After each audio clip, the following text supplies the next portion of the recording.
Right, so we are here with Mystique of the X-Men line? And X-Men villain, really. Yeah, it's, again, trying to tell a cool story. There's a lot going on for a very, very simple piece, really. It's a little bit more museum style, but there's still, we're trying to convey... sassy walk. Yeah, there's an arrogance to this piece. Steve Lord sculpted this one. Trying to keep it as classic comic book as possible. A little bit of speculative work on the pistols, things like that, but just pure classic. That was the plan. Not a lot that you wouldn't expect, but just she's a character. She needed to do it again. People love her, and it's a chance for us to just try and tell a bit of a story with that pose, a little bit of story with the expression, you know. And again, part of a series, so you know, wonder who she's facing off against, wonder who she's talking to, and this gives us you can tell that story yourself if you're going to buy a bunch of pieces, having that eye line, having that conversation, right? You know, Steve Lord does such great work with it. He just smirks real well. You know what I mean? That little twisted upturned smirk, he's so good. Him and Will Harbottle, I think, are both incredible. And being able to see that is, I'm a sucker for that stuff. Yeah.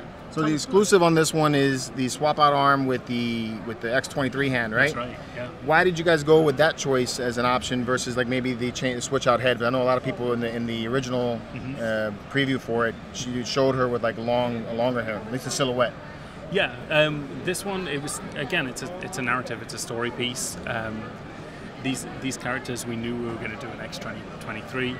We wanted to this is all part of a scene of a world that we're building, and that was more of a narrative choice. Okay, cool. So they could tie in. Yeah. Nice. And is any of this fabric here? No, this is all sculpted? All sculpted, yeah. Man, it looks like fabric. Yeah. Yeah, that's awesome. I think this might have been Kat Sapine, I think, sculpted this one, at least some of this. I know she did the portrait. But again, our paint team are really trying to work on doing contrasting textures. You know, Thanos was a great example. But when you have a classic costume, there's a lot of dead space and a lot of statue. If there's anything we can do to create a visual appeal without becoming a distraction, right? You know, and that's great for this. The seam lines in her gloves. Little things like that, it feels like fabric, you know? It's awesome. Very awesome. So who we got? We got Rogue coming up, right? Yep. Now Rogue, wow. So you got to explain this base to me. Oh, this was a challenge. We got the danger room going on right here. That's what that is, the danger room? You can see the grid from the danger room there. It's breaking up. Okay. So we have this big old hydraulic arm with the chainsaw blade, and she's completely suspended by her knuckles right there. She's floating. How are you guys going to do that? That's for us to know, you to find. No, I'm joking. I'm joking. A good hint, if you check out our live stream, we did one previously with Nathan Mansfield showing the Joker PF. Okay. Check that out. There's some X-ray shots of how some pieces are put together. That's a good hint of how this is going to work. Okay. So we've been doing a lot of really interesting things with the infrastructure inside these sculpts, and that one's probably the most detail we've shown. So I would recommend that if people are really into this, they want to see it, how it was all put together. That's probably the biggest teaser of how it works. Now, is this mixed media, the jacket? Yeah, that's a fabric jacket. Tim Hansen tailored that. Pretty much every woman at Sideshow wants that jacket made for themselves. Right? No, I want that jacket. So good. Just it's been a lot of fun watching this one come together. The textures I love in her clothing. The dirt in her boots, like this is another personal favorite of mine. And then the portraits, we got the old school portrait as well, which I love. I was gonna ask you that. Oh, she's got the big old like Linda Hamilton and Terminator hair, nice. The big poofy hair, and the headband. Yeah, it's beautiful. All right, really, cool. Really beautiful. That's exactly what I wanted to hear. That was one of my questions. Yep. Oh, it's beautiful. Yeah, this is another one that definitely has to come home. I'm gonna be broke when we're doing this. And again, definitely a conversation. She's talking to someone. Maybe we'll see who pretty soon. Awesome. But watch this space. Love it. Very, very awesome. Gambit's coming? Huh? I want to see. Gambit, right? You didn't hear that from me. This one we saw last year. This is the Magneto. Now, last year, the Magneto was a premium format, and you guys changed it over to a maquette. Yeah. Why? Maquette is an interesting term. You know, okay. it's something that the designation can be based on scale, materials, the infrastructure behind it, even the price point. You know, maquettes are definitely trickier pieces to make, and it's certainly a more costly piece to make. But there's also a lot going on to make this physically happen. As you can see, this guy's literally floating. Yeah. You know, that ain't easy. Yeah, I hear you. Looks like he's only suspended by the 1 foot, right? That's right, yeah. And this is one we, it was kind of fun. We brought an early prototype last year. The same with Wolverine, we brought the grey output the year before. We've really been trying to give collectors a much earlier look at our design process, our thought processes.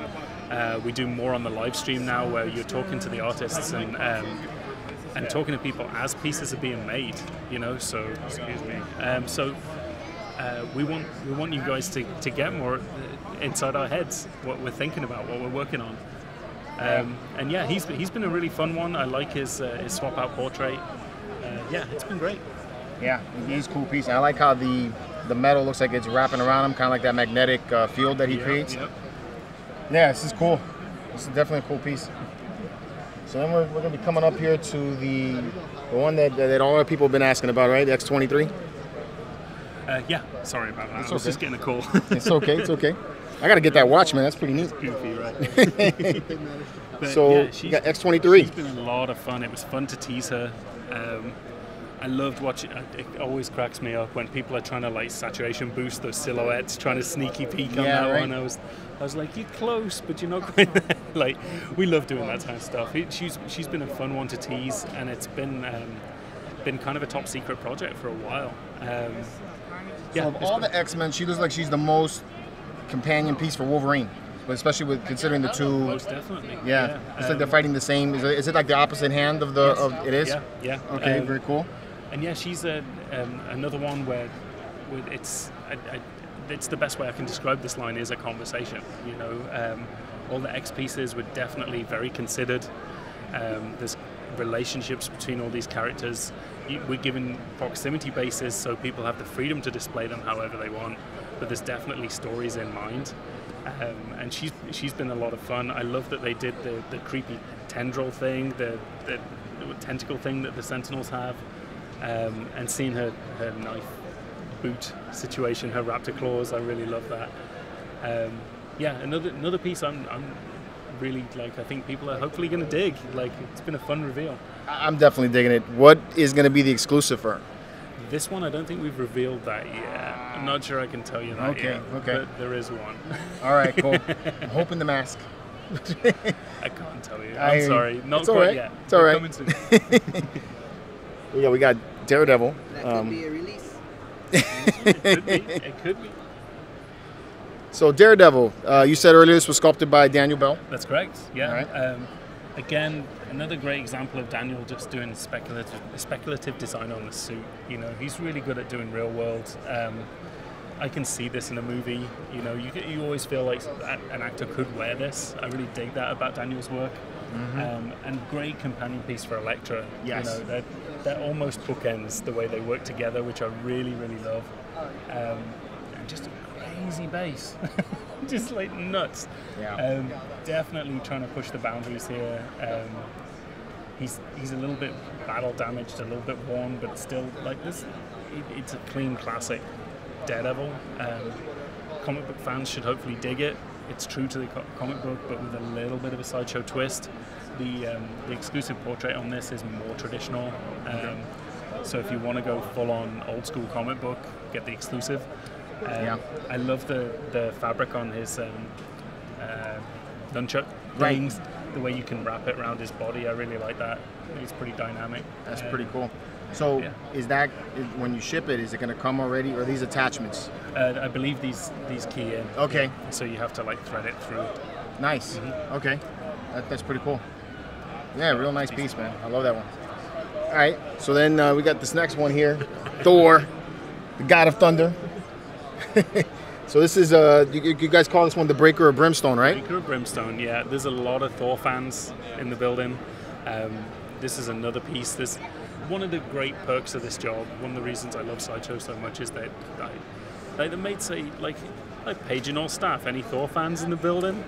you know, there's like, oh shit, there's this wonderful opportunity. You know, there was a lot of input from everyone on this. It was definitely a dream project for a ton of people.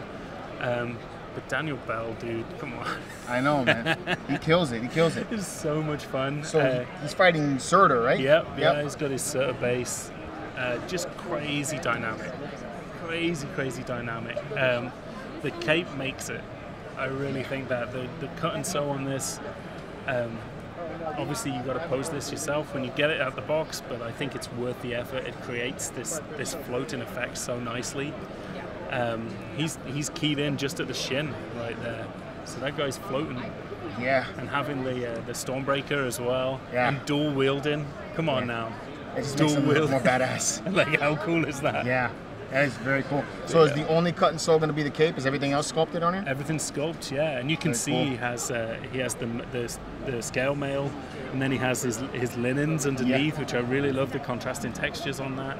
The belt looks like leather, but that's all sculpt. It's all sculpt right there. That's pretty cool. Yeah. Andy, I really appreciate you showing us around the booth. It's awesome. It's my pleasure. It's my pleasure. I'm not the techiest guy, so I hope it was all cool. I thought it was cool. Hopefully, what I can give you guys is a little bit of a fanboy insider point of view.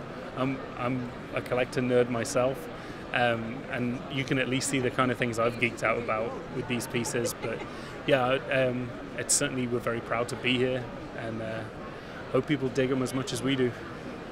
Hey, I did. I had a great time. Thank you, man. Really, thank you so much, man. Appreciate it. All right, guys, stay tuned for more videos. And until next time, keep it marvelous.